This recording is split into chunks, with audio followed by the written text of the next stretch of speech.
아담과 하와가 사단에 속아서 선악과를 따먹지 말라는 말씀을 어기고 선악과를 따먹었습니다. 이는 크게 두 가지 차원에서 문제가 된다라고 지난 주일에 말씀을 드렸죠. 첫째는 한순간의 실수가 아니라 고의적이고 의도된 실수라고 말씀을 드렸습니다. 한밤중에 너무 배가 고파서 따먹고 봤더니 아침에 봤더니 그것이 선악과였다. 이게 아니에요. 아침부터 사단과 열매를 소재로 대화를 하면서 그 선악과를 뚜렷하게 쳐다보면서 묵상하고 또 묵상하고, 정말 감성이 발동해서 정말 먹고 싶다 이 마음이 가득하고 막 군침도 돌고, 어쩌면 그 다음날 또 아침에 가서 그 선악과를 묵상하고 또 묵상하고. 여러분, 아담만 그런 게 아닙니다. 하와만 그런 게 아닙니다. 우리가 죄를 지을 때도 다 이와 같은 패턴입니다. 한 번에 죄 짓는 사람 없어요. 그 죄인지를 알아요. 알면서도 할까 말까 할까 말까 묵상하고 또 묵상하고 속으로 결론 내려요. 에휴, 이 정도는 아무것도 아니야. 남들 다 해. 괜찮아. 그리고 그 일을 행하죠. 여러 번의 의지적인 고민과 갈등을 통해서 결정한 인격적인 결정이었기 때문에 문제였습니다. 자, 두 번째, 하나님이 정해주신 한계가 있는데 그 한계를 뛰어넘으려고 하는 잘못된 시도였다는 거예요.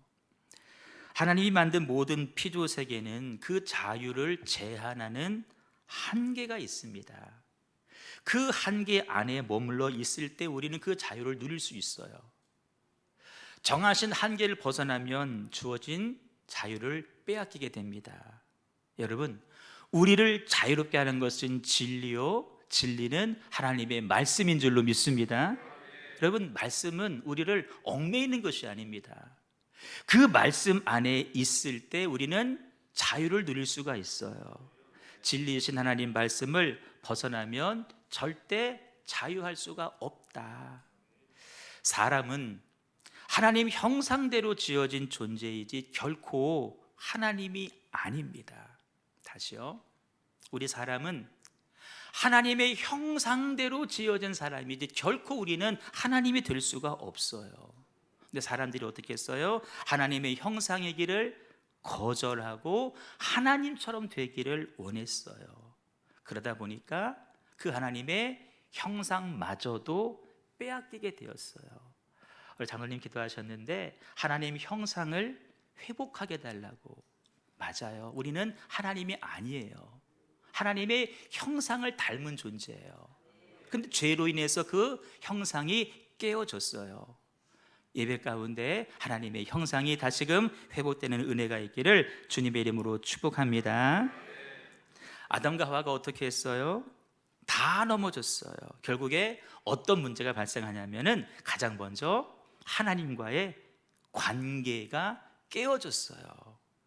8절 말씀을 보시면 하나님이 오셨어요. 평소 같으면 하나님 오셨어요. 달려가서 안겨야 돼요. 그런데 하나님이 오신 것을 알고 낯을 피하여서 동산 나무 사이에 숨었다라고 말씀하고 있어요. 숨는 존재가 되어버렸어요. 관계가 깨어졌어요. 하나님이 그걸 보시고 아담아 어디 있느냐라고 물으셨어요. 전지하신 하나님이 그 아담 어디 있는 거 몰라서 물으신 것이 아니에요. 아담아 하와야 너희들 왜 말씀을 어기고 선악과를 따먹었어? 그러나 괜찮아. 내가 이번 용서해 줄게. 어서 나와서 너의 잘못에 대해서 용서를 구하거라, 회개하거라. 깨어진 관계를 하나님은 회복하기를 원하셨어요. 근데 보세요. 아담이 엉뚱한 대답을 합니다. 내가 벗었어요. 그래서 두려워서 숨었습니다. 여러분, 하나님의 의도를 모르죠. 하나님의 마음을 모르는 아담과 하와예요. 거짓말을 해요. 여러분, 아담은 지금 두려워하고 있어요. 벌거벗었기 때문에 여러분 숨은 것이 아니에요. 그 마음속에 두려움이 찾아온 거예요. 여러분, 벌거벗었으면 부끄러워야 되는데 아담은 지금 두려워하고 있어요. 자, 따라할까요? 죄를 지으면 두려움이 찾아옵니다. 두려움은 하나님이 주신 감정이 아니에요. 우리가 죄를 지으면서 하나님 형상이 파괴될 때 사탄이 주는 두려움의 영이 우리 속에 들어왔다는 거예요. 두려움도 들어왔고 부끄러움마저도 들어왔어요. 여러분, 아담이 하나님에게 거짓말을 했어요. 거짓말 대상이 하나님이었어요. 하나님에게도 거짓말하는 사람에게 거짓말 못할까요? 얼마든지 거짓말할 수 있어요. 우리 보세요. 사람에게도 거짓말하죠. 하나님에게도 거짓말하는 존재가 되고 말았어요. 이게 우리 실존이에요. 모든 책임이 누구에게 있을까? 하나님? 아니요. 우리에게 있어요. 하나님이 깨신 게 아니에요. 우리가 그 관계를 깨트린 거예요. 아담아, 내가 어디 있느냐라고 하나님 물으신 것처럼 우리 이름을 아시는 주님, 우리 형편과 저질 아시는 주님, 우리 이름을 부르시면서 어디 있냐라고 물으실 거예요. 우리가 죄의 자리에 있을 때, 유혹의 자리에 있을 때, 주일 예배 빠지고 어디 막 놀러 가고 막 그럴 때 너 어디 갔어? 경포대야? 동해안이야? 물으실 거예요. 거기는 네가 있을 자리가 아니란다. 어서 오거라. 정죄하시고자 함이 아니에요. 벌하시는 것이 아니에요. 우리를 회복하시려고, 용서하시려고. 여러분, 하나님 부르심 앞에 숨지 않기를, 못 들은 척하지도 않기를, 대신 정직하게 주님, 제가 여기 있습니다. 주님, 제가 잘못했습니다. 제가 하나님 자리에 오르려고 했어요. 주님, 용서해 주세요. 깨어진 관계가 회복되시는 은혜가 있기를 주님의 이름으로 축복합니다. 여러분, 거기서 오는 만족이 진짜 참 만족이에요. 뭐 맛있는 거 아무리 많이 먹을 때요, 여러분, 먹을 땐 좋을 줄 모르지만 먹고 나면 더부룩하고 힘들어요. 진짜 만족은 영혼의 만족이에요. 그 영혼의 만족은 깨어진 관계가 회복될 때 주어진 것일진데, 예배를 통하여서 하나님과의 깨어진 관계 회복이 일어나기를 주님의 이름으로 축복합니다. 자, 죄는, 불순종은 1차적으로 하나님과의 관계를 깨뜨렸고, 더 나아가서 자기 자신과의 관계도 문제를 야기시켜요. 7절에 보시면 이제 부끄러움을 알고 벗은 줄을 알고 무화과나무 잎으로 엮어서 치마를 만들어 입죠. 부끄러움이 들어오게 되는 거예요. 여러분 보세요. 아담은 태어날 때부터 벗은 존재로 태어났고 지금까지도 벗고 살았어요. 부끄러워하지 않았어요. 부끄러움을 몰랐어요. 자기 자신과의 문제가 생겼죠. 고작 한다는 것이 나뭇잎으로 옷을 만들어 입는 것. 여러분, 해 한번 비치면 다 말라 비틀어 버려요. 또 만들어야 돼요. 또 만들어야 돼요. 끝이 없어요. 더 나아가서 그렇게 다정했던 부부 사이에서도 갈등이 생기죠. 하나님이 제게 만들어주신 그 여자 때문에, 저 여자가 먹으라고 했어요. 하나님이 만들어준 저 여자 때문이에요. 1차적으로 저 여자에게, 근본적으로는 여자를 만들어준 하나님 당신에게 문제가 있다라고 책임을 전가시키고 있어요. 자, 이번에 하나님께서 여자에게 질문을 하십니다. 참 재밌죠? 선악과를 먼저 따먹은 거는 하와인데, 남편에게 준 것도 하와인데 하나님 추궁을 먼저 남자에게 하셨어요. 책임감이 있다는 거죠. 이제 두 번째로 여자에게 추궁을 하시죠. 내가 어째서 이런 일을 행했느냐라고 물을 때, 여자 보세요. 하와는 뱀 탓을 합니다. 뱀이 나를 꿰어서 내가 먹었습니다. 아담과 하와에게 공통점을 발견할 수 있습니다. 다른 사람에게 책임을 전가한다는 것입니다. 하나님을 피해서 숨고 자기 자신을 부끄러워하고 서로에게 책임을 전가하는 이 모습, 여러분, 다른 데서 찾을 수 있는 것이 아니라 바로 저와 여러분에게서 흔히 볼 수 있는 모습 아니겠어요? 가끔 뉴스에 보면 이제 어떤 범죄 사실이 드러나서 구속이 됩니다. 한때는 같은 편이어서 같이 범죄를 했는데 구속된 상태에서는 서로 이 사람 때문이라고 서로 상대방에게 죄를 다 뒤집어 씌우고 있죠. 이것이 우리들의 모습이에요. 그들 비난할 수 없어요. 우리 모습이에요. 이게 다 어디서 기인한 것이다? 죄, 불순종에서 기인한 것이다. 자, 이제 하나님께서 나서실 차례입니다. 하나님의 추궁과 하나님의 징벌하심이 14절 이후에 나오는데, 놀라운 사실은요, 하나님은 추궁하시고 징계를 하시는데 뱀에게는, 사단에게는 추궁은 하지 않으셔요. 대신 징계의 말씀만 주십니다. 14절 보시면 네가 모든 가축과 들의 짐승보다 더욱 저주를 받게 될 것이다. 저주만 말씀하셔요. 무슨 말일까요? 왜 하나님은 사단아, 뱀아, 너 왜 그랬어? 라고 추궁하지 않으실까? 하나님은 뱀에게, 사단에게 그 어떤 것도 기대하지 않으신다는 거예요.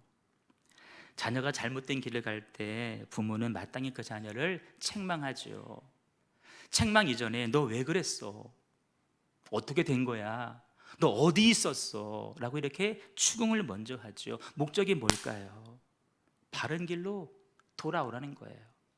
다시는 그 길로 가지 말라는 거예요. 그 자리는 네가 있을 자리가 아니라는 거예요. 근데 더러 포기한 부모님이 있더라고요. 자녀들에게 묻지를 않아요. 너 뭐 하다 왔어? 묻지를 않아요. 여러분, 하나님도 포기한 존재, 이보다 더 비참함이 어디에 있겠어요? 사랑의 반대는 미움이 아닙니다. 사랑의 반대는 무관심이고, 사랑의 반대는 포기예요. 하나님은 결단코 우리를 포기하지 않으시는 하나님이십니다. 그래서 우리가 어떤 죄를 지어도 돌아오기만을 기다리시는 하나님이시고, 우리가 못 알아들으면 어떻게 해요? 징계를 해서라도 깨닫게 하시고 돌아오기를 원하신다는 거예요. 징계는 다 받는 거다.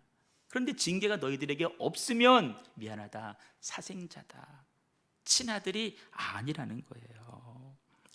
자, 이어서 말씀을 보시면 징계하시는 구체적인 이유가 있어요. 우리 한번 읽어봐요. 시작. 또 우리 육신의 아버지가 우리를 징계하여도 공경하였거든 하물며 모든 영의 아버지께 더욱 복종하며 살려 하지 않겠느냐. 그들은 잠시 자기의 뜻대로 우리를 징계하였거니와 오직 하나님은 우리의 유익을 위하여 그의 거룩하심에 참여하게 하시느니라. 무릇 징계가 당시에는 즐거워 보이지 않고 슬퍼 보이나 후에 그로 말미암아 연단받은 자들은 의와 평강의 열매를 맺느니라. 아멘.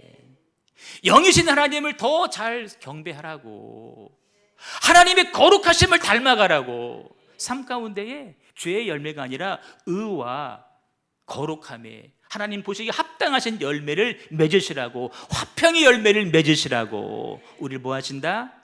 징계하신다라는 거예요. 하나님 결단코 우리를 포기하지 않으시는 하나님이시다. 그에 비해서 사단은 하나님이 회복하기조차도 포기한 존재예요. 그래서 지옥은 그 사단을 위해서 예비된 곳입니다. 다시요, 지옥은 우리를 위한 곳이 아니에요. 지옥은 사단만을 위해서 예비된 곳이에요. 그런데 왜 우리가 사단과 함께 그리로 가려고 하고 있는지. 사단은 자기 혼자 가기 싫은 거예요. 그래서 우리를 데려가기 원하는 거예요. 그래서 우리를 미혹하는 거예요. 죄짓게 만드는 거예요. 하나님을 떠나게 만드는 거예요. 거기는 우리가 갈 자리가 아니에요. 사단만 가야 돼요. 따라가지 않기를 주님의 이름으로 축복합니다. 뱀에게 저주했죠. 너는 영원토록 배로 기어다닐 것이고 영원토록 흙만 먹어야 돼. 그리고 나서 뱀에게 너무나 중요한 말씀을 주시는데요, 15절 말씀 보시면 읽어봐요. 시작. 내가 너를 여자와 원수가 되게 하고 너의 후손도 여자의 후손과 원수가 되게 하리라. 여자의 후손이 네 머리를 상하게 할 것이며 너는 그의 발꿈치를 상하게 할 것이다. 아멘. 여러분, 이 말씀은요, 오늘 말씀, 지난 두 주간의 말씀의 결론이에요. 잘 들어보세요. 이 말씀에는 총 세 가지 단계의 갈등이 나옵니다. 첫 번째 단계의 갈등, 내가 너를 여자와 원수가 되게 하겠다. 이 저주는 뱀에게 준 저주예요.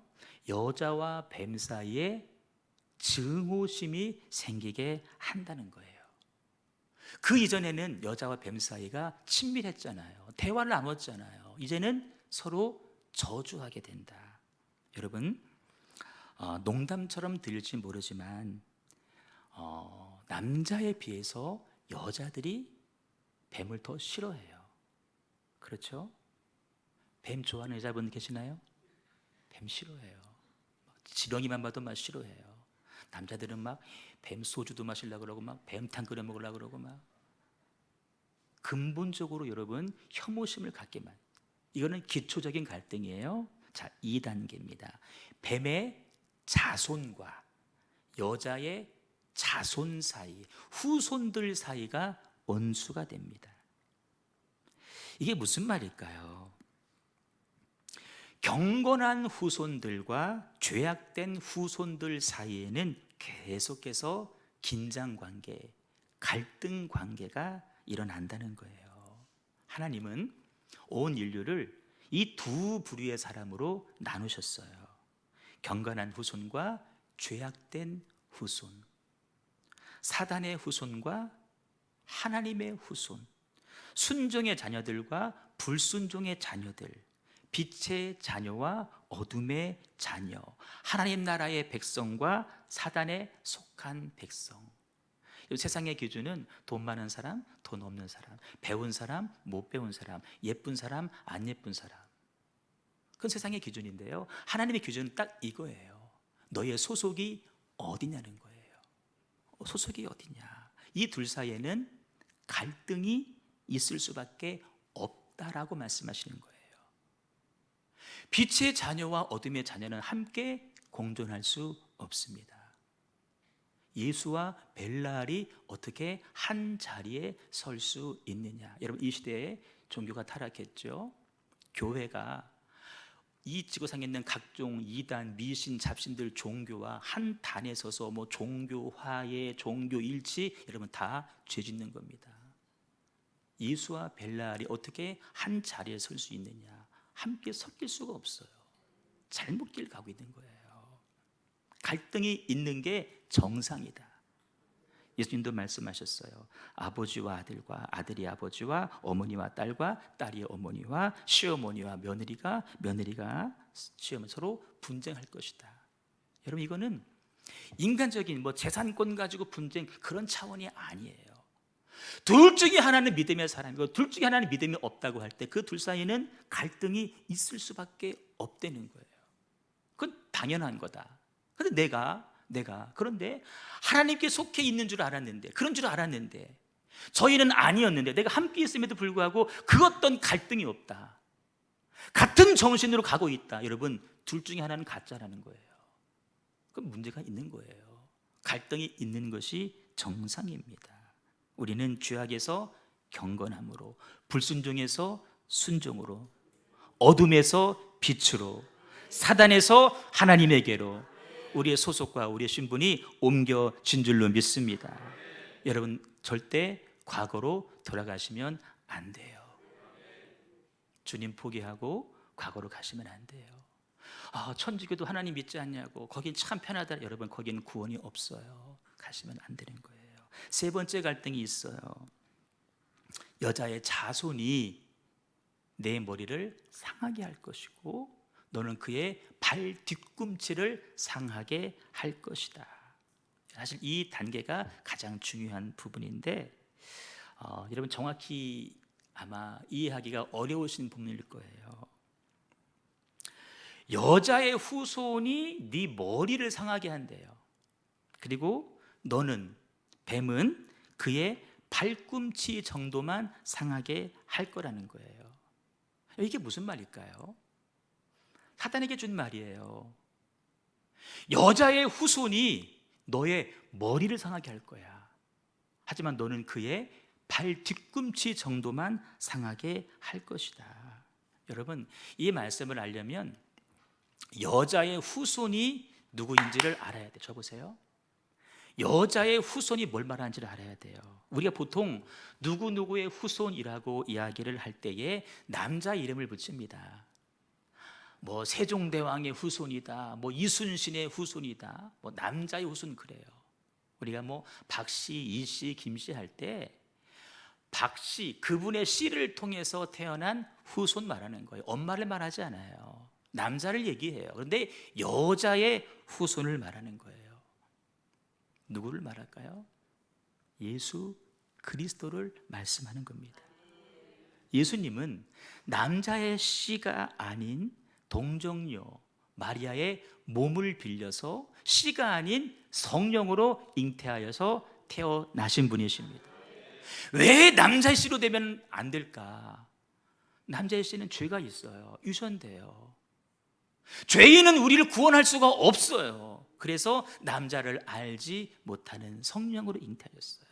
하지만 십자가에서 살을 찢고 피를 흘려야 되니까 이 살덩어리는 필요해요. 그래서 여자의 몸을 빌려서 육신 가지고 이 땅에 오시는 거예요. 그래서 태초에 말씀이 계시니라. 이 말씀이 하나님과 함께 계셨으니 말씀은 곧 하나님이시라. 말씀은 하나님이신데 말씀이 곧 육신이 되셔서 영이신 하나님이, 말씀이신 하나님이 십자가에서 살찌고 피 흘리기 위해서 남자의 씨가 아닌 성령으로 잉태하여서 이 땅 가운데 구세주로 오신 줄로 믿습니다. 그 여자의 후손이 뭐 한다는 거예요? 사단의 머리를 상하게 할 거라는 거예요. 머리를 상하게. 여러분, 머리가 상하면요, 그건 치명적인 거예요. 사단의 죽음, 사단의 패망, 완전한 패배를 우리 하나님께서 창세기 3장에서부터 지금 선언하시고 있는 줄로 믿습니다. 이를 누가 이루어 가신다? 예수님께서 이루어 가신다라는 거예요. 반면에 여자의 후손은 어디만 상처 입어요?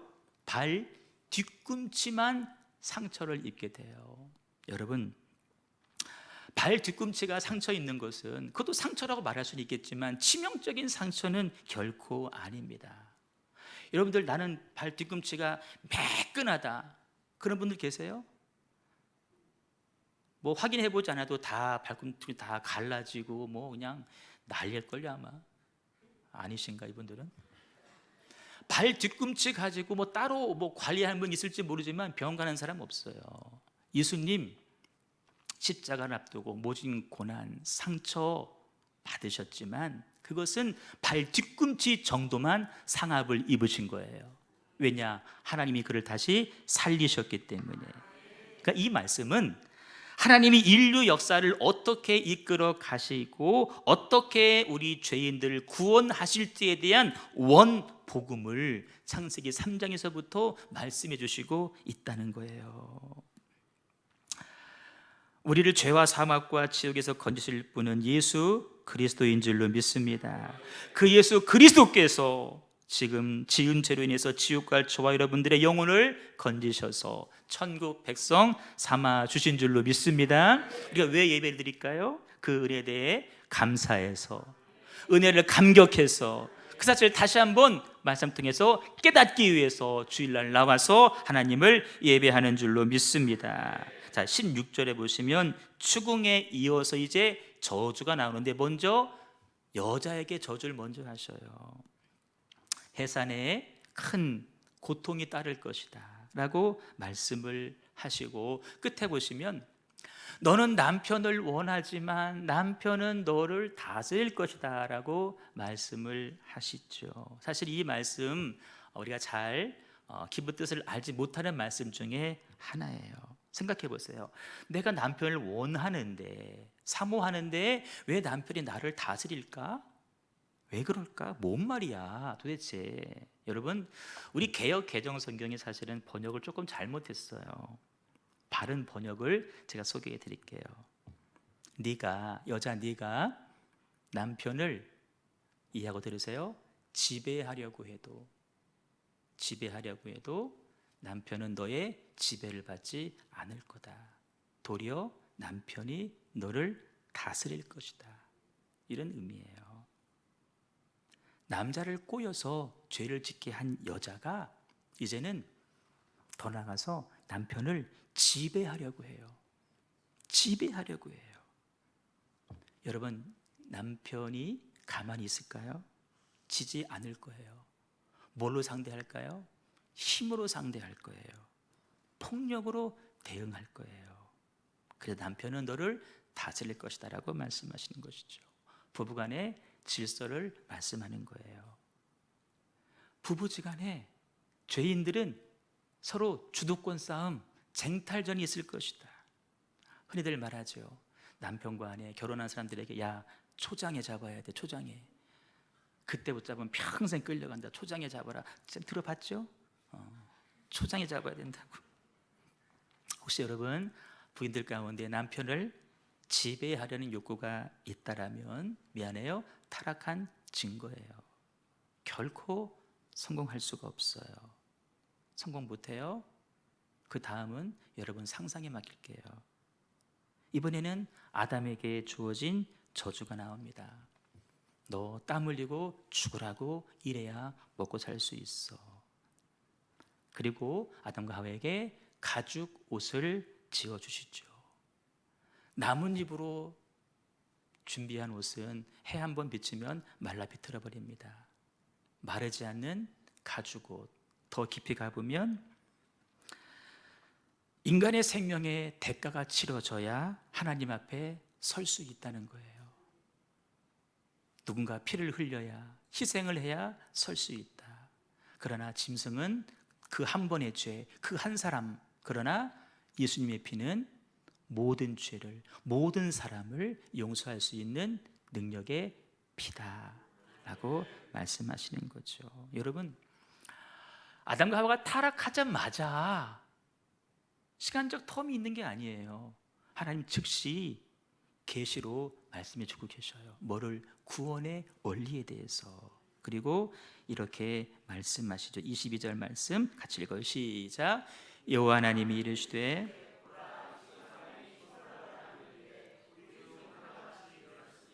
그가 그의 손을 들어 생명나무 열매도 따먹고 영생할까 하노라 하시오. 선악과 따먹은 저희들이 이제는 생명나무까지 따먹고 영생할까 내가 두렵다, 겁신한다, 염려스럽다, 그런 말씀이에요. 그래서 동산 밖으로 쫓겨나게 되죠. 그래서 여러분, 동산 밖에서 훗날 뭐를 경험하나요? 죽을 고생하다가 엉겅퀴 가시덤불 낀 인생 살다가 해산의 고통을 누리다가 나중에는 죽게 됐죠. 여러분, 왜 하나님이 아담과 하와를 그렇게 쫓아내서 죽게 하셨을까요? 생명나무의 열매를 따먹지 못하게 하신 이유가 뭘까요? 선악과는 이미 따먹어서 선과 악은 알게 그냥 방관하셨지만 어쩌면 왜 생명나무만큼 하나님께서 적극적으로 막으셨을까요? 생명나무 열매를 따먹으면 안 죽어요. 근데 어떻게 안 죽어요? 죄를 갖고 있는 채로 안 죽어요. 여러분, 우리 안에 죄가 가득한 상태로 살아있어 보세요.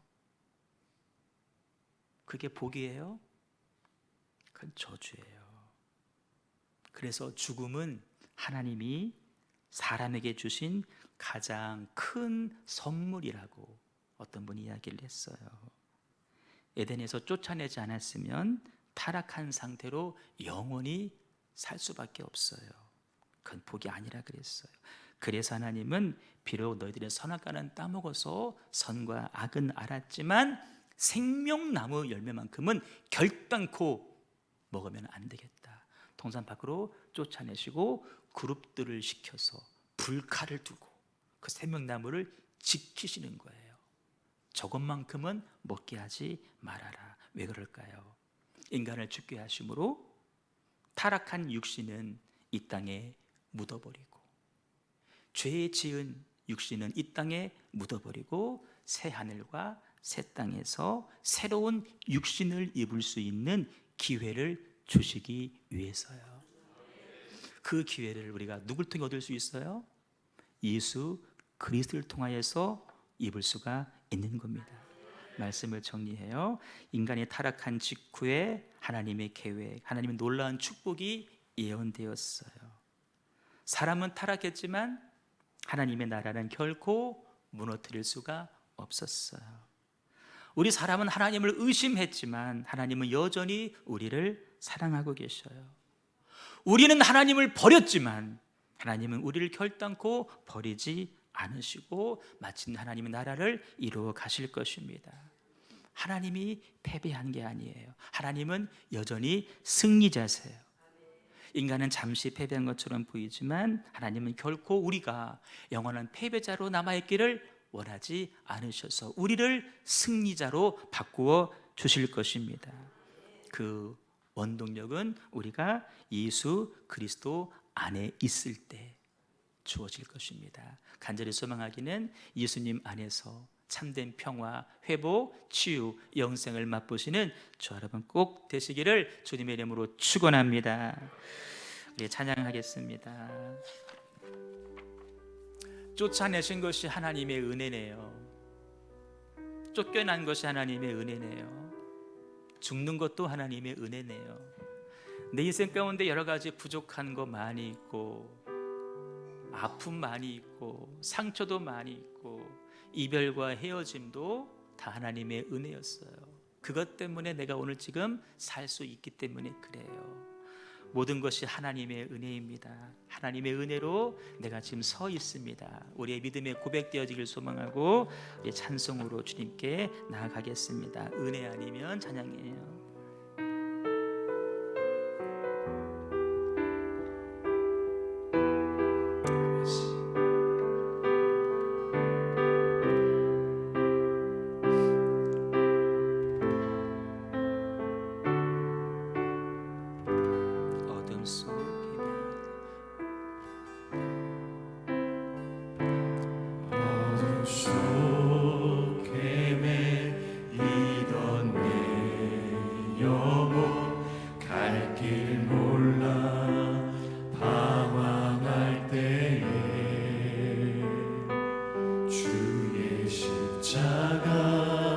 영광의 그 빛이 나를 향해 비추어 주셨네.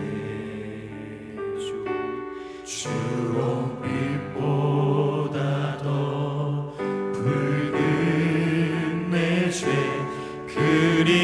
그리스도의 피로 씻기어 완전한 사랑 주님의 은혜로 새 생명 주께 얻었네. 은혜 아니면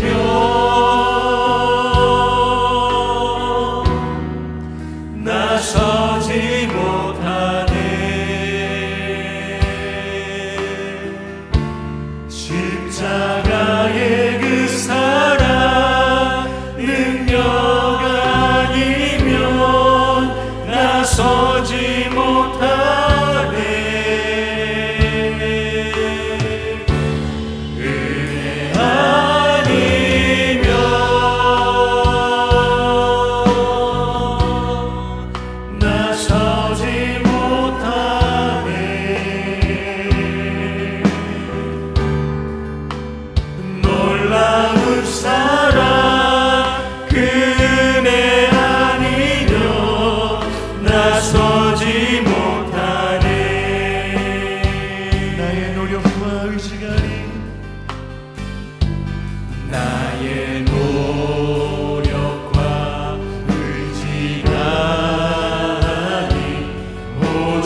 나서지 못하네.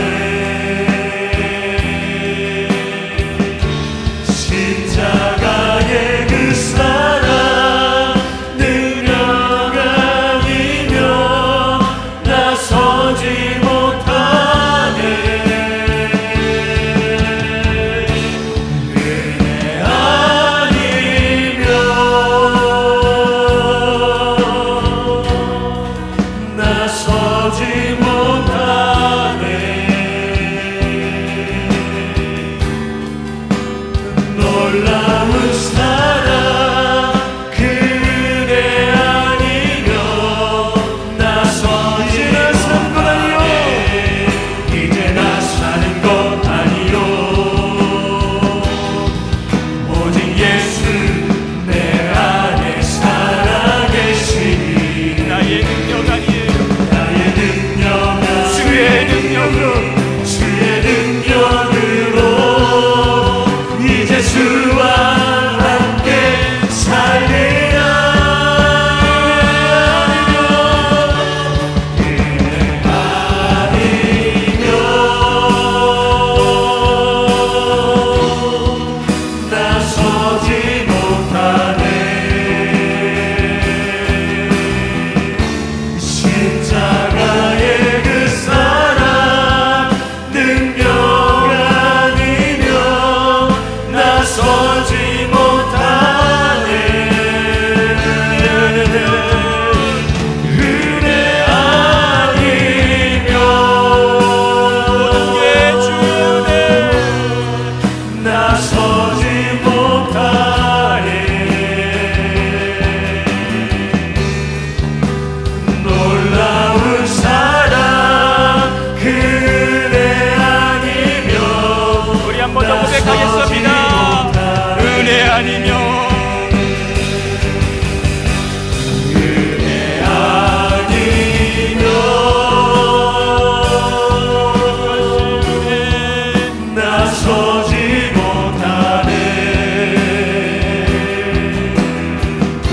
십자가의 그 사랑 능력 아니면 나서지 못하네.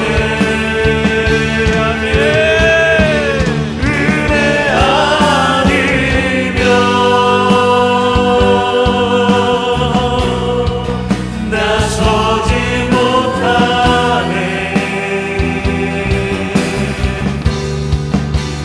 놀라운 사랑 그 은혜 아니면 나서지 못하네.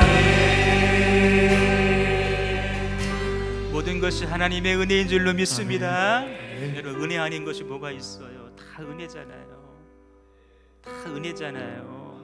은혜 아니라고, 내가 한 거라고, 여러분, 그게 하나님 형상을 깨트린 증거예요. 그건 내가 하나님 되겠다는 얘기예요. 하나님 주신 시간 내 마음대로 쓰고 주신 거 내 마음대로 다 쓰려고 하고, 여러분, 아니에요. 겉모습은 하나님 자녀인 것이 보이지만 여러분, 아니에요. 우리는 모든 것이 은혜입니다. 지금 겪는 어려움과 부족함과 아픔과 눈물도 하나님의 은혜입니다. 왜? 그 은혜 때문에 하나님의 은혜를 더 덧입을 수 있기 때문에 그래요. 우리 이 시간 기도할 텐데, 하나님, 모든 것이 은혜입니다. 모든 것이 은혜입니다. 이 고백 잃어버리지 않게 하여 주시옵시고, 남은 주어진 생에도 은혜로 살게 하여 주옵소서. 은혜만 구하는 내가 되게 하여 주옵소서. 은혜가 우리의 심령과 우리의 가정과 우리 교회와 이 나라와 민족 가운데 주여 제한 없이 부어지게 하여 주옵소서. 우리 합심하여 동성으로 기도하겠습니다. 주여!